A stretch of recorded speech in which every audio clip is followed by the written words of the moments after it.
Woo.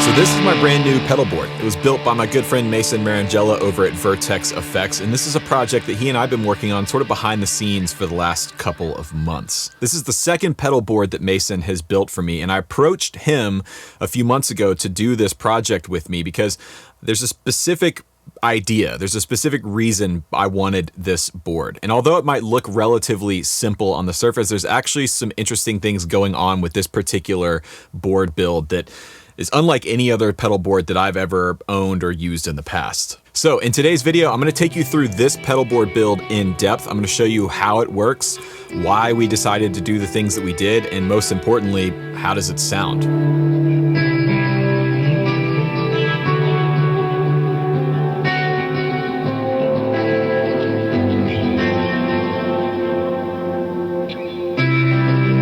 Now quickly, before we get started, check the links out in the description box down below. All of the materials that I purchased for this board build and that Mason used for this board build will be linked down below. Some of those may be affiliate links, others are not, they're all labeled. But if you want to follow along at home or you want to use some of the things that we used in this pedal board build, you can check those out down below. Also, Mason put a PDF download together for this specific pedal board interface that he built. So you can download it and replicate it for your own board build. All right, with all that out of the way, let's jump in and take a look at this new pedal board. So first things first, why did we even build this board? If you've been following this channel for a little while, you probably have seen the video that I did about 2.5 years ago, where I went to Oakland and had Mason build me this board. This is a Dream Pedal Board 1.0, and I made a whole video about it at the time. Now, a lot of thought and care went into the design and build of this pedal board, and it's been great. So why go through that whole process again? Why do I need a second Vertex board? First of all, this board was designed with a very specific use case in mind. This is my touring board. This was designed exclusively to be able to take on the road and play night after night. It was designed to travel well, travel efficiently, and to be able to allow me to replicate the same sounds over and over and over night after night. As my sort of work has shifted over the last year, where I'm not touring or traveling really at all, primarily working at home in like a studio environment, this board has some shortcomings that made it actually not that great to use on a daily basis. So the first real drawback with this pedal board is its overall layout. As you can probably tell, it is packed in as tight as possible.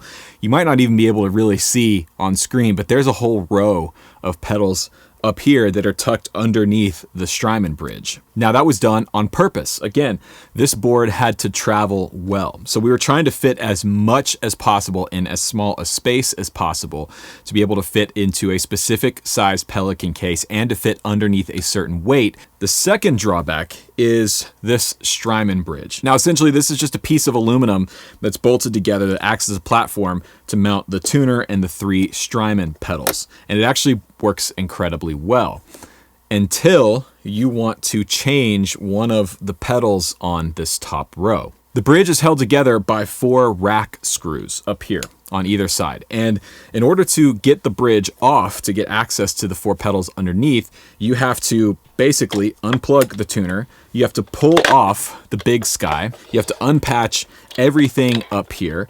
Then you unscrew the 4 screws on the bridge, pull the bridge up like this so that you can unpatch all of the power and the MIDI cabling for these 3 pedals. And on more than one occasion, I've gone through the whole process, swapped everything back, put everything back together, only to realize that I forgot to engage the foot switch on one of these pedals. So you power the board up and the pedal's not on.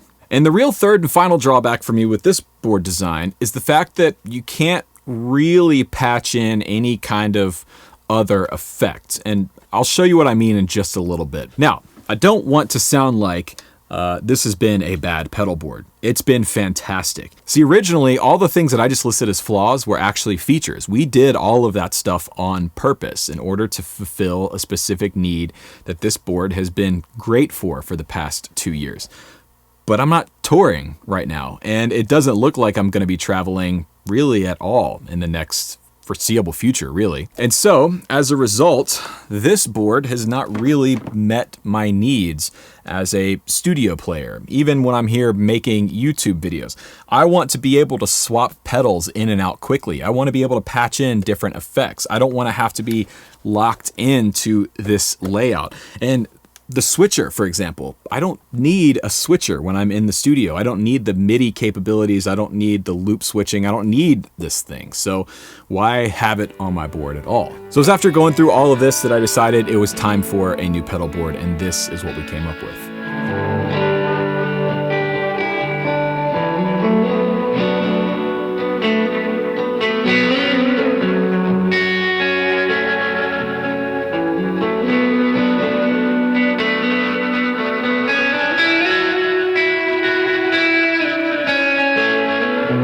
So this is what I'm going to call the studio board, and this alleviates all of the problems that I have with the touring board, or with the live rig, if you will. Now you can tell it looks quite a bit different than the live board in a couple of different ways. First of all, there's no switcher on the bottom row, and there's actually quite a bit more space. Everything is spread out quite a bit more than on the live board.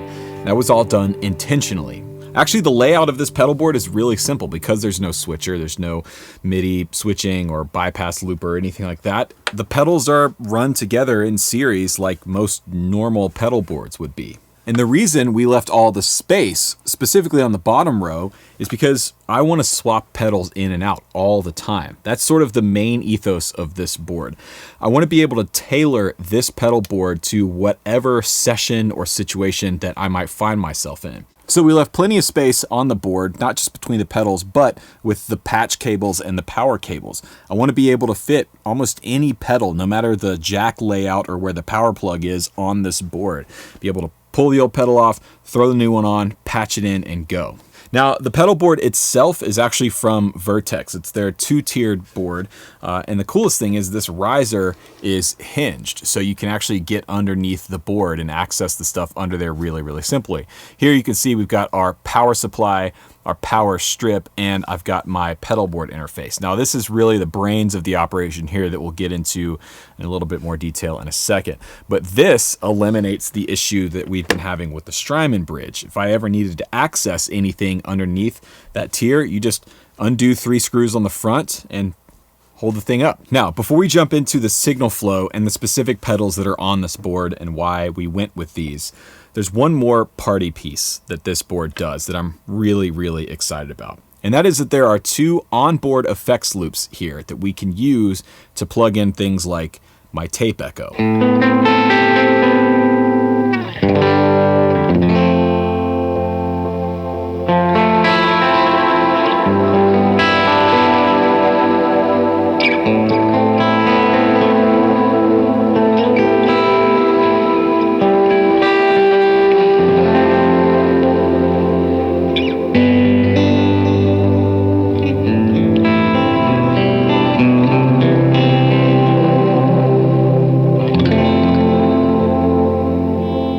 Now, recently I've been playing my multi-echo tape echo a lot. It's been one of my favorite pieces of gear that I've purchased ever.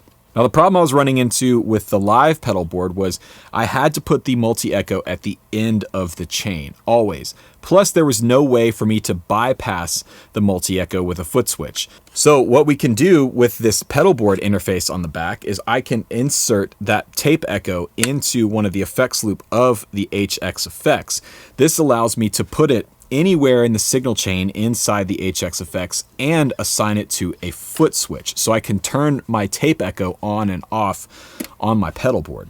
Now, it doesn't have to be tape echoes. You could use anything in these effects loops. It could be a synth, for example, and run your synth through the pedal board, or you could use like an amp sim or an amp in a box type thing and put it in there. I mean, really, the possibilities are endless, but having those 2 effects loops on the board are crucial for what I want to use this thing for.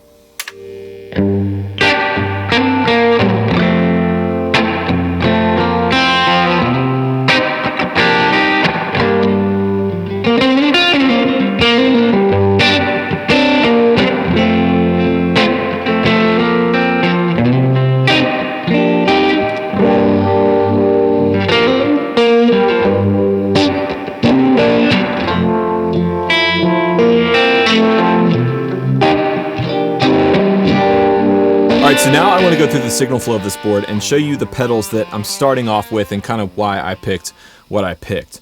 So, if you look at the board here, it makes a lot of sense, but there's a few things that are going on here that are not quite normal. Now, when you look, you might think that the signal flow starts here with the Sir Henry Univibe, but it actually doesn't. The first thing in the chain is this AxeFx fuzz. Now, this is going to probably remain a fuzz slot on the board long term because it is the first thing in the chain. There's nothing before it. So my guitar goes into the interface on the back through the guitar input and hits the fuzz first. Now, I'm a huge fan of Jex Tellez pedals, and the AxeFx is essentially his take on the Fox Tone Machine Octave Fuzz, and it is gnarly. Now, for the sounds, I'm using my Novo Ceres J, and I'm going into the Bad Cat Cub 40R, which is on the other side of the tape echo here.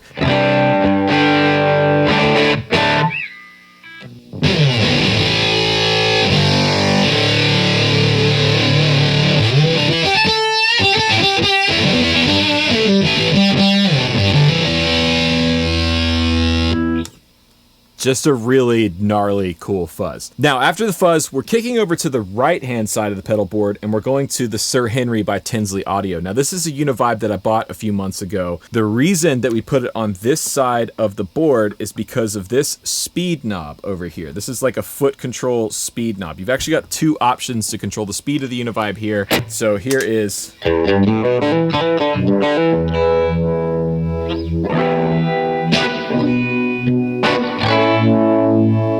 And then I can switch it over to the foot control here.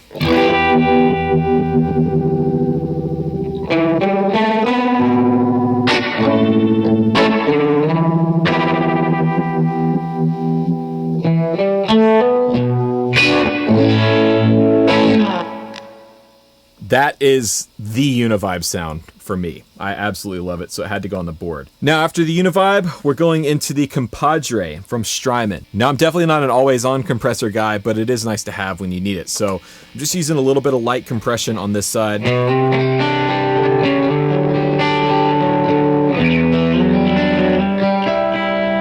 Nothing too crazy, but it is a nice, just kind of middle-of-the-road compression. The real reason I like the Compadre, though, is the boost. This is a really, really killer boost, a good utility boost to have on just about any board. And I've got it before my overdrives, so I can boost the overdrives to get a little bit more gain and saturation out of them. Or, like in this case, taking an edge of breakup amp and just hitting the front end a little bit harder.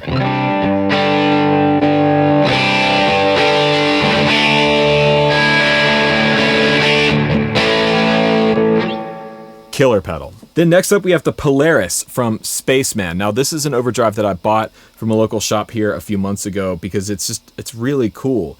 Apparently it's got like a 4-pole resonant filter built into it, which is something that most overdrives I know of don't have. And it's just got a really great tone.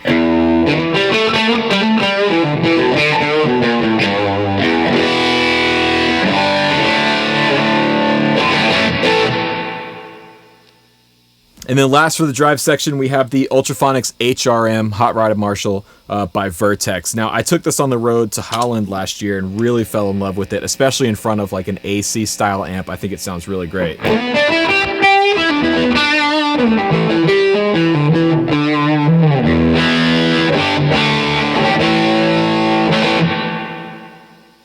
Now here's the thing about this bottom row of pedals here. With the exception of the Univibe, these 4 slots here are open and they're going to be swapped in and out all the time. So the next time you see this board here on my channel or on Instagram or wherever, you very well might not see this lineup of pedals. That's the whole idea behind this board. Now from the HRM, we're going into the Preamp Mark II from Chase Bliss. And to me, this is really the secret weapon of this board. And so here's the setting I have right now. That's just a really straight ahead, great sounding overdrive.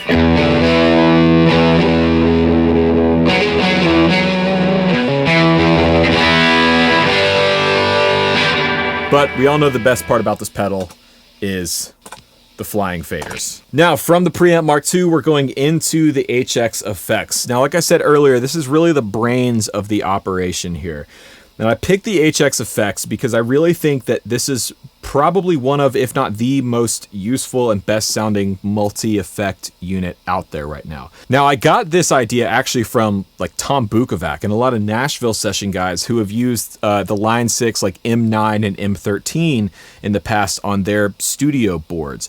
It's really great to have something like this that can accomplish basically every single sound that you would ever need in a pretty convenient package in terms of size. Now, right here, I've got just a quick preset that I put together for this video, but over time, I'm going to be putting together different presets and taking advantage of things like snapshots to turn on and off multiple effects at a time inside the AxeFx. Now, this is not physically controlling any of the effects on the board, with the exception of the preamp Mark II. We do have it hooked up via MIDI, so you can change presets on the preamp Mark II with the AxeFx. But all in all, it's just a self-contained multi-effects unit for the times that I need something like phaser, for example.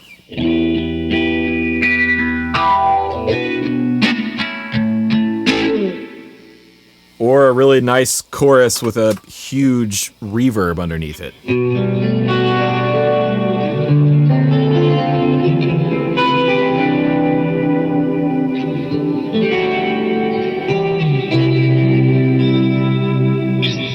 But like I said earlier, my favorite part about having the AxeFx on here is the dual effects loops for being able to turn on things like my multi-echo here. And I've just got a quick kind of triple delay and spring reverb preset pulled up.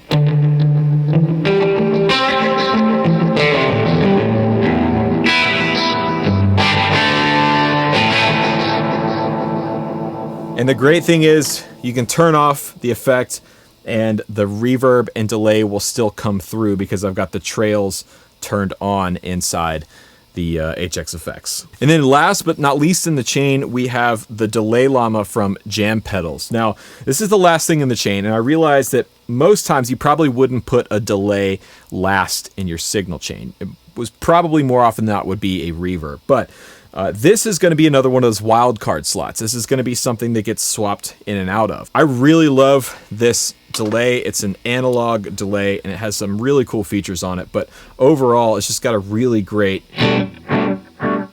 warm analog bucket brigade repeat.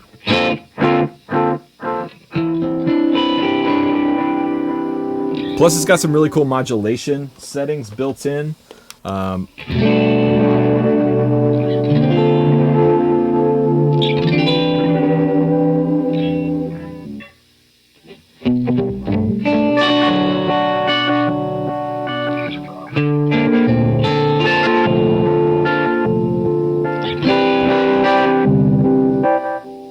I don't know of any other delay pedals off the top of my head that'll do that kind of sound. So the delay llama earned a spot on the board. So that's my dream pedal board 2.0. Once again, big thanks to Mason down at Vertex for putting in the time to build this board. He really knocked it out of the park again. He's 2 for 2 on pedal board builds for me. Now, before you start jumping in the comments on this, I'm not getting rid of or decommissioning the live board. It's gonna stay the way it is, and hopefully when live shows and touring come back, hopefully this year, that'll be my go-to pedal board for that situation. But like I said, this is the board that suits my needs now, and I'm incredibly happy and honored to have it. So thanks to Mason for putting it together for me. Now, like I said at the beginning of the video, if you want to find a list of materials that we use to put this board together, like the square plugs, the cables, the power cables, and even the plans for Mason's pedal board interface that he built, that's all in the description box down below, as well as links to my website where you can find my video courses, Helix presets, Kemper Profiles, all that stuff. All available down in the description box below. Don't forget to subscribe to my YouTube channel and follow me on Instagram at Rhett Shull. And this coming Saturday, January 30th, catch the season finale Backstage live show. It's going to be a cool one. Thank you guys so much for watching. My name is Rhett Shull, and remember, there is no plan B.